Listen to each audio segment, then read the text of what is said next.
Welcome to the Salmon Runs YouTube. Enjoy the video. You start by making sure your iPhone has the necessary version and widget permissions. This avoids surprises later.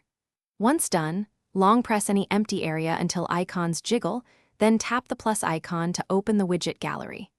You'll pick an app and select a size that fits your layout, then drag the widget where you want it. This first action gets the widget onto your screen so you can edit appearance and theme options that follow. You now focus on changing the widget's look. Tap the widget and choose Edit Widget when available.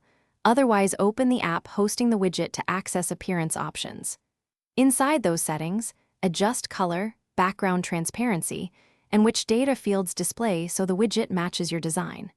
If you want a custom theme, use shortcuts or a trusted third-party widget app to apply icon packs and custom backgrounds. This gives consistent styling across multiple widgets and home screens. Finish by confirming placement and tapping Done to lock the layout. Inspect multiple pages to ensure the theme looks consistent. If a custom widget appears blank or stale, make sure the app has permissions and background app refresh is enabled, then refresh the widget or rerun the shortcut. As a last step, reinstall the widget app or recreate the custom shortcut and keep iOS and apps updated. Doing so resolves most compatibility problems, so your themed widgets stay reliable. Thanks for watching. Consider subscribing if we helped you.